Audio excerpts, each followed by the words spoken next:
आप सभी का स्वागत है हमारे चैनल बिजनेस अड्डा 24x7 में।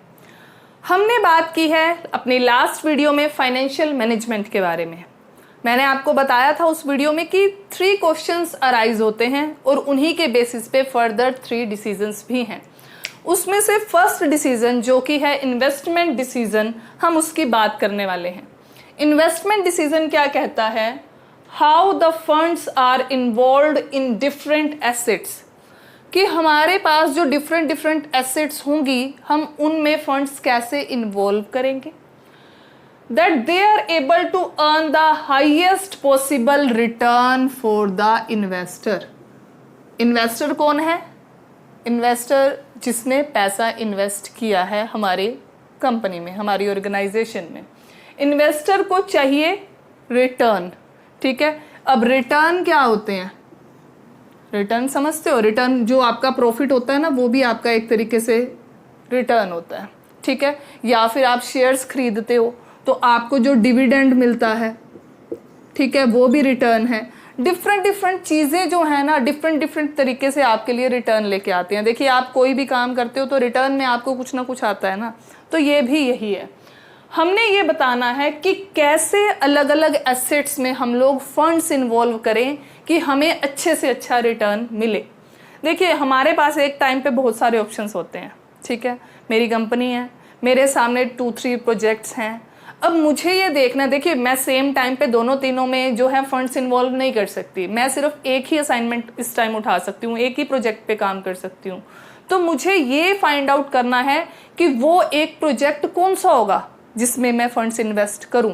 तो इन्वेस्टमेंट डिसीजन यही बात बताता है मुझे मेरे फंड्स कैसे इन्वेस्ट करने हैं। जो फाइनेंशियल मैनेजर है वो एनालिसिस करेगा, पता करेगा कि मेरे को अपने फंड्स कैसे लगाने हैं कि मुझे बेस्ट रिटर्न मिले। देखिए, मैं यहाँ लगाऊंगी मुझे 10 करोड़ का फायदा हो रहा है, मैं यहाँ लगा रही हूँ मुझे 20 करोड़ का फायदा हो रहा है, मैं यहाँ लगा रही हूँ मुझे 25 करोड़ का, तो सीधी सी बात है मैं 25 करोड़ वाला ही उठाऊंगी, ठीक है। तो यानी कि मुझे ये चेक करना है कि बेस्ट रिटर्न मुझे कहाँ से आएंगे, मुझे वहीं पे जो है अपने फंड्स इन्वेस्ट करने हैं। उसके बाद देखिए, 2 टाइप के इन्वेस्टमेंट डिसीजन होते हैं, एक होते हैं लॉन्ग टर्म, एक होते हैं शॉर्ट टर्म। अब नाम से ही पता है, देखिए लॉन्ग टर्म मतलब लॉन्ग टाइम पीरियड, ठीक है ना। लॉन्ग टर्म मतलब लॉन्ग टाइम पीरियड, और शॉर्ट टर्म मतलब शॉर्ट, यानी कि जिसे हम कहते हैं लेस देन 1 ईयर। इसका दूसरा नाम है कैपिटल बजटिंग डिसीजन, ठीक है। इस डिसीजन को जो है हम कैपिटल बजटिंग डिसीजन के नाम से भी जानते हैं। इस डिसीजन को जो है हम वर्किंग कैपिटल डिसीजन के नाम से जानते हैं। अगर हम लॉन्ग टर्म की बात करें, लैंड खरीदना, बिल्डिंग खरीदना, मशीनरी परचेज करना, यानी जहां पे हमें लॉन्ग टर्म के लिए पैसा चाहिए, तो वो सारे के सारे आएंगे लॉन्ग टर्म में। शॉर्ट टर्म में जब हमें लेस देन 1 ईयर के लिए जो हमें फंड्स चाहिए, जैसे सीजन के टाइम पे हमें पैसा चाहिए, या फिर किसी भी तरीके से अगर आप लगाओ, अगर आपको डे टू डे की एक्टिविटीज के लिए पैसा चाहिए, सैलरीज के लिए चाहिए, ट्रांसपोर्टेशन के लिए चाहिए, बेसिक चीजें जिनका टेन्योर होगा लेस देन 1 ईयर, तो वो डिसीजन होते हैं शॉर्ट टर्म डिसीजन, ठीक है। तो यहाँ पे सिर्फ आपको मेन जो याद रखना है कि इसको कैपिटल बजटिंग डिसीजन बोला जाता है, इसको वर्किंग कैपिटल डिसीजन बोला जाता है। इसका टाइम पीरियड लॉन्ग रन में है, इसका टाइम पीरियड शॉर्ट रन में है, लेस देन 1 ईयर। जो हमारा मेन क्वेश्चन रहता है वो होता है फैक्टर अफेक्टिंग इन्वेस्टमेंट डिसीजन। तो अब हम बात करेंगे फैक्टर अफेक्टिंग की। हमारे पास 2 टाइप के डिसीजन हैं, तो दोनों को अफेक्ट करने वाले फैक्टर्स भी जो हैं वो डिफरेंट ही हैं। तो पहला है cash flow of the project. Cash flow of the project, चलिए पहले एक नॉर्मल सा एग्जांपल लेते हैं। फॉर एग्जांपल, आप एक कपड़े का बिजनेस शुरू करते हैं, आपने एक शॉप खरीदी है, मान लीजिए 5 करोड़ की आपने शॉप खरीद ली, 5 करोड़ का आपने सामान डाल दिया, 10 करोड़ की इन्वेस्टमेंट हो गई। अब ठीक है, आपकी शॉप पे कस्टमर बहुत सारे आ रहे हैं, आपकी डेली की 5-10 लाख की सेल हो रही है। क्या वो प्रॉफिट है? बिल्कुल भी नहीं है, वो प्रॉफिट बिल्कुल भी नहीं है, क्योंकि आपने 10 करोड़ का इन्वेस्टमेंट किया है। अब 1 साल में, 2 साल में या 3 साल में जब तक आपके वो 10 करोड़ पूरे नहीं होते, तब तक आपका प्रॉफिट नहीं है, जब तक कि आपकी इन्वेस्टमेंट कवर नहीं हो जाती। तो आप इस बात का डिफरेंस समझिए। अगर आपको लगता है कि नहीं आज मेरे 10,000 मैंने बना लिए, 20,000 बना लिए, मेरा प्रॉफिट है, कोई प्रॉफिट नहीं है अभी। जब तक आपके वो 10 करोड़ पूरे नहीं होते जो आपने इनिशियली इन्वेस्ट किया था, तब तक कोई प्रॉफिट नहीं है। अभी तो आप अपना खर्चा पूरा कर रहे हो। तो वही बात यहाँ पर है, क्या है? Cash flow of the project. जब तक हम खर्चा करते जा रहे हैं उसको हम कहते हैं कैश आउटफ्लो। ठीक है, जब मैं कह रही हूँ कि मान लो 3 साल के बाद आपके वो 10 करोड़ पूरे हो जाते हैं, ठीक है, 3 साल के बाद आपके पास आना शुरू होगा कैश इनफ्लो। तो एक फाइनेंस मैनेजर क्या करता है, वो कैलकुलेट करता है आउटफ्लो कब तक हो रहा है और इनफ्लो कब आना शुरू होगा। तो वो डिसीजन लेने से पहले सबसे जरूरी बात यही ध्यान में रखेगा, अगर मेरे पास 4 ऑप्शन है ना, तो मुझे ये देखना है कि इनफ्लो कितने सालों में कितनी जल्दी कौन सा प्रोजेक्ट मुझे दे रहा है। मैंने वही डिसीजन लेना है जहां से मुझे जल्दी कवर होके पैसे मिलने शुरू हो जाएंगे और अच्छी खासी इनकम जो है मुझे जनरेट हो जाएगी। ठीक है, सेकंड है rate of return. Rate of return में देखिए, कोई भी इन्वेस्टमेंट करने से पहले 2 चीजें कैलकुलेट की जाती हैं, रिस्क एंड रिटर्न। देखिए, हम पैसा इन्वेस्ट कर रहे हैं, रिस्क तो हर जगह ही रहेगा। अगर हमारे पास 2 प्रोजेक्ट हैं, मान लीजिए दोनों का ही रिस्क सेम है या फिर दोनों का रिटर्न सेम है, ठीक है, अगर मान लीजिए दोनों का रिस्क सेम है तो जिसका रिटर्न ज़्यादा होगा हम उसको एक्सेप्ट कर लेंगे। रिस्क सेम है, जिसका रिटर्न ज़्यादा होगा उसको हम एक्सेप्ट कर लेंगे। सिर्फ इतनी छोटी सी ही बात है। 2 चीज़ें कैलकुलेट करनी पड़ती हैं, एक रिस्क और एक रिटर्न। दोनों का अगर रिस्क सेम है तो जिसका ज़्यादा रिटर्न होगा हम उस प्रोजेक्ट को जो है वो एक्सेप्ट कर लेंगे।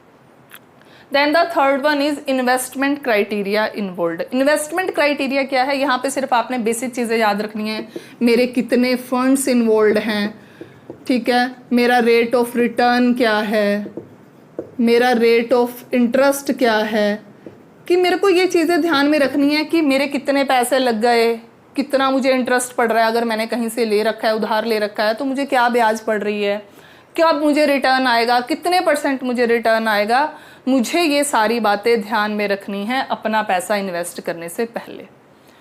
देखिए, तीनों डिसीजंस में से अगर सबसे सिंपल कोई है ना तो वो इन्वेस्टमेंट डिसीजन ही है।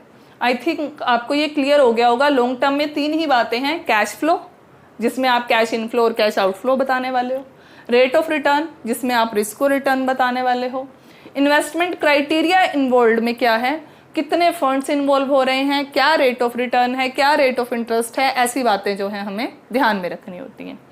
फिर आता है factor affecting short term decision. अब शॉर्ट टर्म डिसीजन में ना एक ही बात है, keep adequate amount of cash. Adequate amount of cash से क्या मतलब है कि हमें अपने पास, एडिक्वेट क्या होता है, जिसको आप कहते हो बैलेंस्ड पोजीशन में, है ना, बैलेंस्ड पोजीशन में आपको अपने पास कैश रखना है, ना तो जरूरत से ज्यादा हो ना जरूरत से कम हो। ठीक है, एक बैलेंस में अपने पास कैश रखना है, ना ज्यादा ना कम। क्यों? दोनों ही चीजों में देखिए एक बात बनती है, अगर हमारे पास जरूरत से ज्यादा कैश है, ठीक है ना, अगर तो हमारे पास देखिए सरप्लस कैश है, और दूसरी तरफ अगर हमारे पास डेफिशिट कैश है। सरप्लस कैश है, इसका मतलब मान लीजिए मुझे 10 करोड़ ही चाहिए, मेरे पास पड़े हैं 15 करोड़। एज अ बिजनेसमैन ये 5 करोड़ मेरा लॉस चल रहा है। क्यों? मैं अगर इन 5 करोड़ को कहीं इन्वेस्टमेंट करती, मुझे रिटर्न आता कुछ ना कुछ, तो मैं अपने पास आइडल कैश नहीं रखना चाहता। आइडल कैश समझते हो, जिसकी जरूरत नहीं है, जो ऐसे बेफालतू में पड़ा। हम अपने घर में 10 लाख रुपया रख के बैठे हैं, रख के बैठे हैं, उसको कहीं इन्वेस्ट करते तो कुछ रिटर्न आता हमारे पास। ठीक है, तो आइडल कैश उसको बोला जाता है जो ऐसे ही रखा हुआ है बस, जिसका कोई यूज नहीं कर रहे हम। तो एज अ बिजनेसमैन मुझे 10 करोड़ की जरूरत है, मैं 15 करोड़ रख के बैठा हूं, तो ये अच्छी बात नहीं है। मुझे उन 5 करोड़ को कहीं इन्वेस्ट कर देना चाहिए, मुझे ये फालतू वाले 5 करोड़ नहीं रखने हैं। देन डेफिशिट, मुझे 10 करोड़ की जरूरत है मेरे पास 5 करोड़। अब इसका क्या नुकसान हुआ? इसका मतलब मैं अपनी डे टू डे जरूरतें नहीं पूरी कर पा रहा हूँ। हो सकता है मैं अपने वर्कर्स को सैलरी नहीं दे पा रहा, मेरे एम्प्लॉइज परेशान है कि टाइम पे सैलरी नहीं आती। ठीक है, तो ऐसे में मेरा मार्केट में नाम खराब होगा। क्यों? मैं अपनी डेली जरूरतें ही नहीं पूरी कर पा रहा, मेरे पास अपने रेगुलर खर्चों के लिए पैसे ही नहीं है। ठीक है, तो शॉर्ट टर्म इन्वेस्टमेंट डिसीजन कहता है कि मेरे को तो एडिक्वेट अमाउंट ऑफ कैश चाहिए, बैलेंस्ड चाहिए। अभी 10 करोड़ की जरूरत है तो 10 करोड़ ही हो, ना तो वो 10 से 11 हो और ना ही वो 10 से 9 हो जाए। तो हमें बैलेंस्ड प्रोपोर्शन में जो है अपने पास कैश रखना है। तो इन्वेस्टमेंट डिसीजन सिर्फ इतना ही है। आई होप आपको ये टॉपिक क्लियर हो गया होगा। अगर अभी भी कोई प्रॉब्लम है आप मुझे कमेंट सेक्शन में बता सकते हैं। अगर अभी तक चैनल को सब्सक्राइब नहीं किया है तो प्लीज़ जल्दी से चैनल को सब्सक्राइब कर लीजिए और अपने दोस्तों के साथ इन वीडियोस को शेयर करना बिल्कुल मत भूलें। Thank you.